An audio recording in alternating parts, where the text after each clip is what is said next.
Olá, vamos iniciar então agora o nosso segundo vídeo referente ao módulo 4 de estruturas de controle de fluxo. No vídeo anterior, também desse mesmo módulo, a gente falou um pouco sobre o conceito de estruturas de controle de fluxo, vimos o comando condicional if e o comando loop.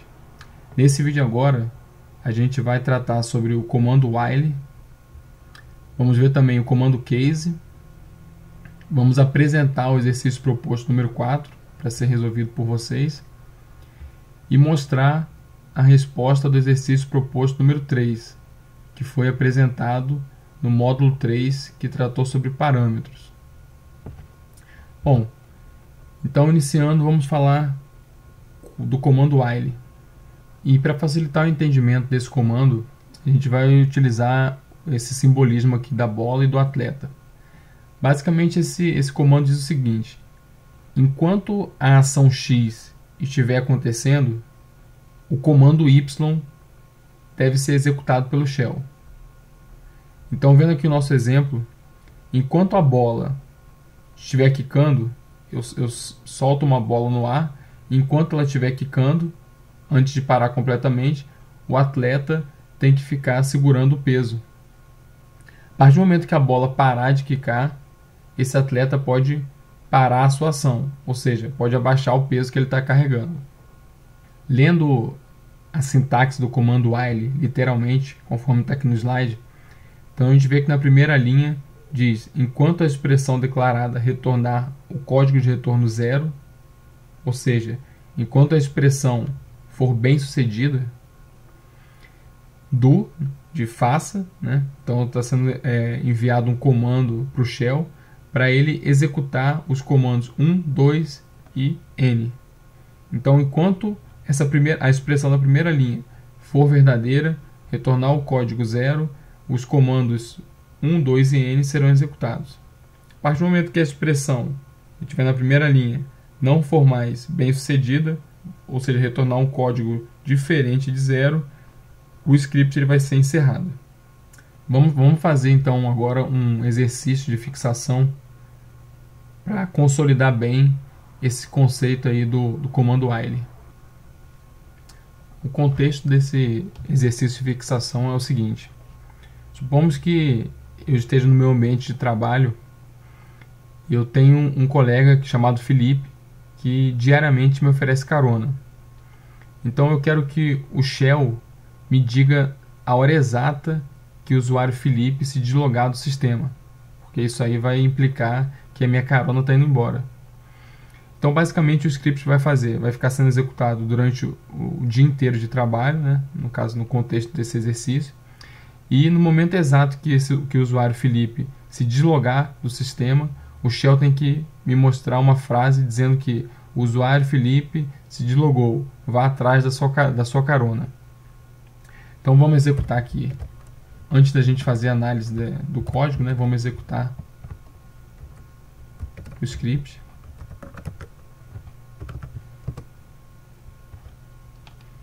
E o script vai ficar rodando aí durante todo o dia de trabalho. Como ele não mostrou nenhuma frase, né, a gente pode deduzir que o usuário Felipe ainda está logado no sistema. Então vamos agora simular que o usuário ele faça o logoff dele.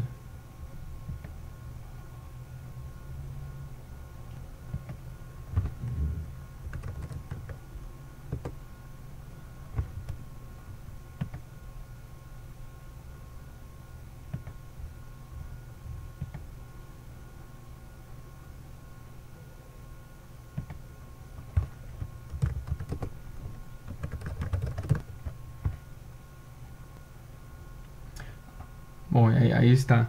Como a gente pode ver, o script ele percebeu que o usuário fez o logoff e aí mostrou a frase que o usuário Felipe desligou o PC, vá atrás da sua carona. Antes da gente analisar o código e entender aí o uso do comando while, vamos primeiro ver esse comando aqui. Para quem não conhece o comando who, ele mostra quem são os usuários que estão logados no meu computador, no meu servidor, enfim.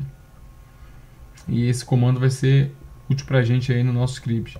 Então, se eu quiser saber se alguém específico está logado, eu dou o comando who, uso o pipe, né, para a saída do comando who ser utilizada pelo comando grep. E aí eu vejo se o usuário root está logado, o usuário Felipe não aparece mais. Bom, então vamos analisar agora o código desse exercício de fixação 44.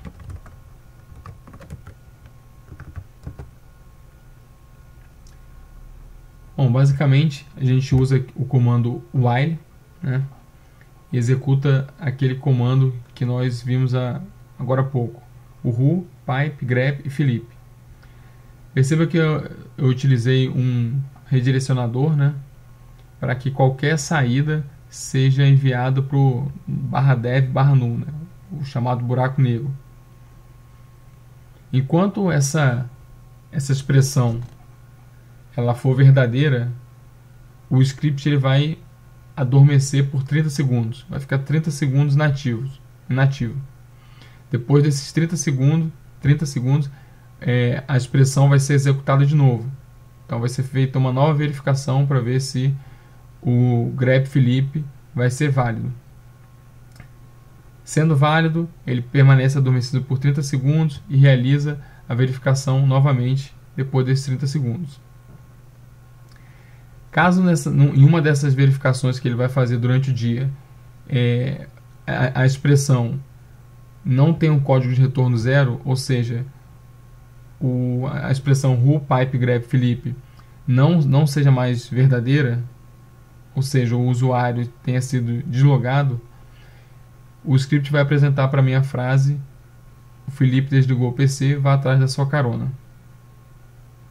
Então, voltando àquela analogia que a gente fez da bola de futebol quicando, enquanto o while verificar que who, pipe, grep, Felipe for verdadeiro, ele vai ficar em latência por 30 segundos. For verdadeiro, latência 30 segundos. Verdadeiro, latência 30 segundos. No momento que essa expressão for falsa, aí ele vai para a linha de baixo e imprime a frase na tela. Perceba também que esse script tem um diferencial, que é que a letra que vai ser impressa na tela, ela tem uma mudança de cor. Então, via de regra, eu posso fazer com que ela seja ou preta ou branca, mas a gente pode também alterar para outras cores, como vermelho, verde, amarelo, azul. Então é só utilizar o comando tput setaf e aí colocar o algarismo referente à cor. O 1 é vermelho, o 2 é verde, o 3 é amarelo, assim por diante. Dando continuidade agora na nossa aula, vamos falar sobre o comando case.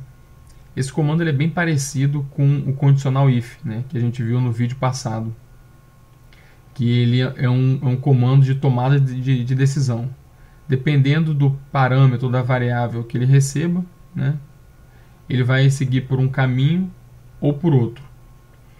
Só que diferente do comando case, diferente do comando if, o comando case ele é mais amarrado, porque o programador ele pode já inserir quais são as opções que são válidas para o usuário interagir com esse script. Então, no caso aqui desse script que está no slide, o programador montou um script utilizando o comando case, onde ele deu apenas 3 opções para o usuário. O usuário pode digitar o número 1, pode digitar o número 2 ou pode digitar o número 3. Qualquer outra coisa, qualquer outra palavra, algarismo, expressão que for digitada vai ser interpretado como asterisco. Então vamos ler aqui o nosso código. Caso, né, a variável var, ou seja, o algarismo, a expressão, o que o usuário inserir pelo teclado, caso essa variável seja 1, ou seja, caso o usuário aperte, né, no controle o botão 1, vão ser executados os comandos 11 e 12. Se o usuário apertar o botão 2, os comandos 21 e 22 que serão executados. Se for apertado o botão 3, comando 31 e 32. Porém, caso o usuário ele aperte qualquer outro botão do controle dele, vai ser executado o comando X. Então perceba aí que a expressão, ou melhor, o script, ele é um pouco engessado, dando pouca margem para o usuário. Para a gente entender melhor a utilização desse comando, vamos criar juntos aqui um script utilizando o case.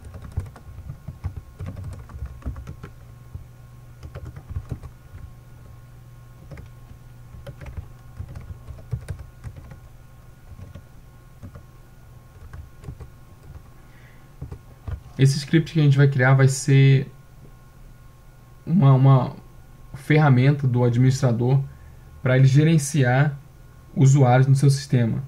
Então, dependendo da tecla que ele utilizar, ele vai poder adicionar usuário, ele vai poder modificar dados de usuário, ou ele vai deletar um usuário existente.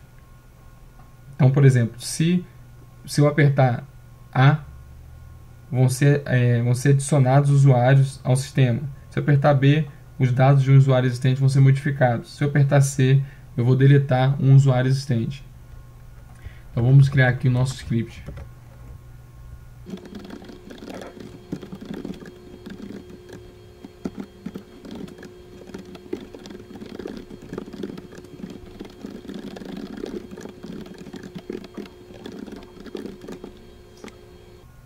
Aqui eu criei a introdução do meu script, digamos assim. Assim que ele for executado, esse programa, o Fixação 45, essas frases aqui vão aparecer para o usuário. Então ele vai ter um entendimento já do que vai ser feito. O usuário sabe que se ele apertar A, vai fazer tal ação, B, outra ação, ou C, uma ação seguinte. Agora eu vou ter que dizer para o shell para que o que o usuário digitar, a gente vai utilizar o nosso comando read aí, que já foi visto em aulas passadas. O que o usuário digitar vai virar a variável var. E essa variável vai ser utilizada mais à frente nesse mesmo script. Só para fins estéticos eu estou inserindo uma linha aqui, uma linha em branco, né, para não ficar colado o início do meu script com o final dele. E aí eu vou começar utilizando o comando case. Eu vou chamar a variável que foi criada, variável var. Então essa variável aqui vai receber o valor que o usuário digitou anteriormente. Então caso o valor digitado pelo usuário seja A, o shell vai imprimir na tela a frase usuário adicionado. E aí é importante entender a sintaxe. Sempre que eu colocar uma expressão com comando case, eu tenho que introduzir 2 pontos e vírgulas no final.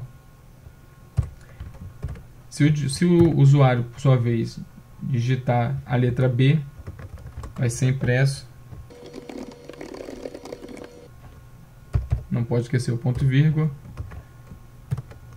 Se ele digitar a letra C. E agora é interessante criar essa opção asterisco. Por mais que não seja uma opção que foi passada como válida para o usuário, essa opção asterisco diz para o shell, caso o usuário digite qualquer coisa que não seja A, B ou C, o shell vai ter que imprimir na tela a frase ação não encontrada. E o comando tem que ser finalizado com a expressão exec. Deixa eu só ver se está tudo correto. Vou fechar aqui. Bom, a princípio o script está todo correto. Apesar de eu ter colocado apenas aqui para ser impresso na tela uma frase, eu poderia muito bem colocar aqui um add user, enfim, xxx e assim por diante. Então é só para exemplificar, mas eu poderia colocar esse comando case aí, utilizar ele para fins mais complexos. Vamos executar. Primeiro da permissão de escrita.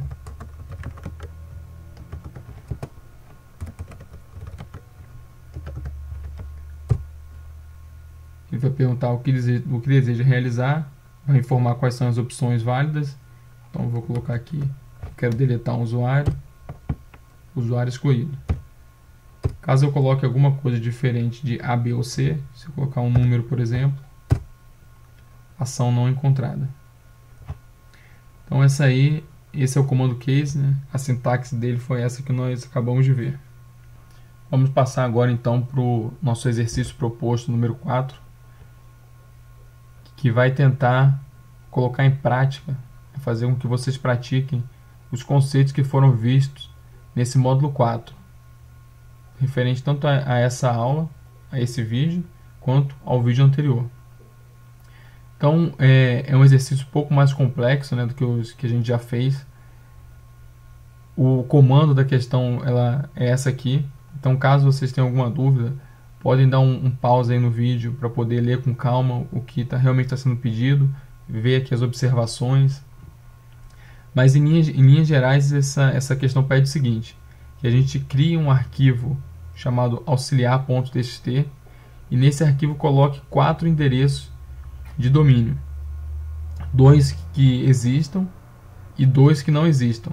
No caso aqui do nosso exemplo, o endereço uchuchuchu.com.br ele não existe, conheçabrasilia.com.br existe, 1q2w3e.com.br não existe e o ebmil.br existe. Com base nesse arquivo auxiliar.txt, o script ele tem que utilizar esses dados desse arquivo para fazer uma requisição ping, né? Enviar um ping para cada um desses sites. E aí vai entrar uma condicional. Se esse comando ping que foi executado contra cada um desses sites, ele for respondido, deve ser executado o comando wget contra essa página que respondeu o ping. Por outro lado, caso o ping não seja respondido, deve aparecer na tela a frase o site, e aí dizer qual é o site, não está disponível.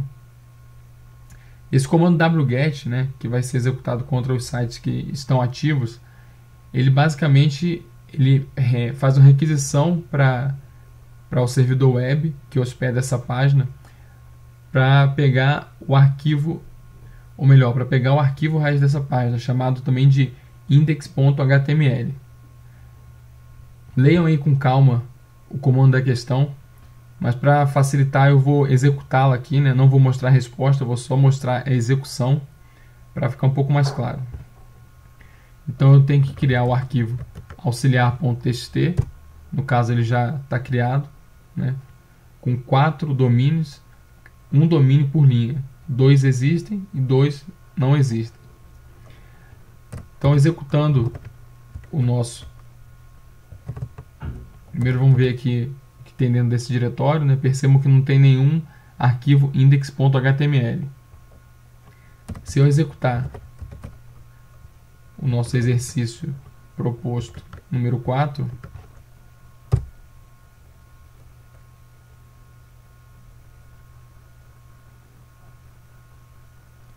após executar o ping contra cada um desses domínios, ele mostra que o site uchuchu.com.br, como ele não existe, ele não está disponível. Já no site conheçabrasilia.com.br, o ping foi respondido, então ele baixou o arquivo index.html com o comando wget. O site 1q2w3e.com.br não existe, logo ele não está disponível. E o site eb.mil.br ele existe, respondeu ao ping, então foi baixado o arquivo index.html. Se eu der aqui um ls de novo, eu posso ver que os dois arquivos foram salvos nesse diretório. Se eu der um cat em cada um desses arquivos aí, eu vou ver o conteúdo deles. Realize então esse exercício proposto número 4 com bastante atenção. Se for o caso, parem o vídeo, como eu falei, leiam o comando da questão para entender o que de fato está sendo pedido.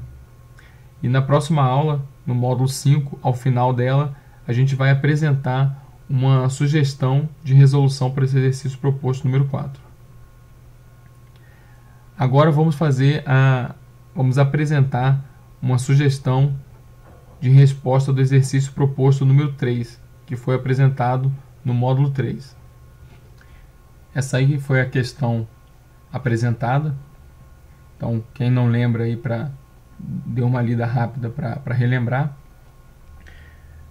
Mas aqui o objetivo é só realmente mostrar uma resposta válida.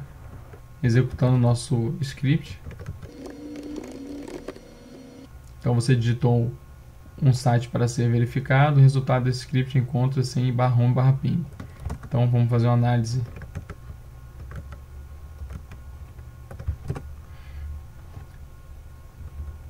Então vai ser executado o comando ping, enviando apenas 3 pacotes ICMP, né, do protocolo ICMP, para o site X.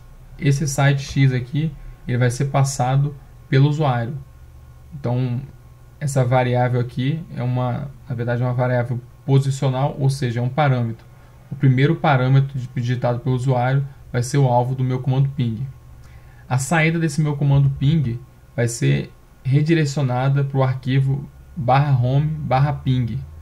E como eu estou usando um par de símbolos maior que, isso demonstra que o que está nesse arquivo não vai ser apagado, não vai ser sobrescrito, mas o resultado do comando ping vai ser adicionado ao final desse arquivo. Em seguida vai ser impresso na tela a frase "você digitou", e aí aqui o cifrão seguido do tralha mostra a quantidade de parâmetros que foram digitados. Então, se foi digitado um parâmetro só, vai mostrar o número 1, se foram digitados 2, número 2 e assim por diante. E por fim, vai ser impresso na tela a frase "o resultado desse script encontra-se em /home/ping". Porém, se a gente executar novamente esse script, mas agora contra um endereço que não existe, a gente percebe que o script é executado normalmente, o resultado é salvo no arquivo /home/ping, a frase "você digitou um site para ser verificado" também vai aparecer, ou seja, o script é executado quase que normalmente, né? Isso por quê? Porque no exercício proposto número 3, no módulo 3, a gente ainda não tinha um conceito ainda, não tinha aprendido o conceito de estruturas de controle de fluxo, que foi visto agora no módulo 4. Então, por isso é um exercício mais simples, onde se o script encontrar um erro ou encontrar um outro caminho a ser seguido, ele não sabe tomar a decisão do que fazer. Agora, com o que a gente viu no módulo 4, a gente já consegue modelar scripts que têm essa consciência de tomar uma decisão e partir para um caminho ou para outro. Caso eu coloque mais de um site para ser verificado, eu não vou ter sucesso com o meu script. Isso por quê? Porque eu teria que adicionar uma outra linha no meu script. Porque percebam que eu coloquei como alvo apenas o primeiro parâmetro. Se eu quiser colocar 2 ou 3 parâmetros, eu tenho que então adicionar uma outra linha, informando que o parâmetro 2 também tem que ser executado o comando ping contra ele.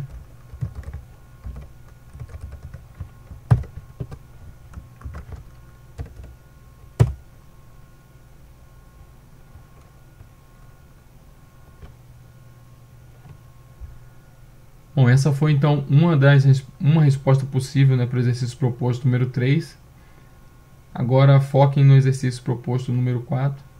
E com isso a gente acaba nesse segundo vídeo do módulo 4, que tratou sobre estruturas de controle de fluxo. A gente se vê então na próxima aula, na aula número 5, cujo escopo é tratamento de conteúdo. A gente se encontra. Um abraço.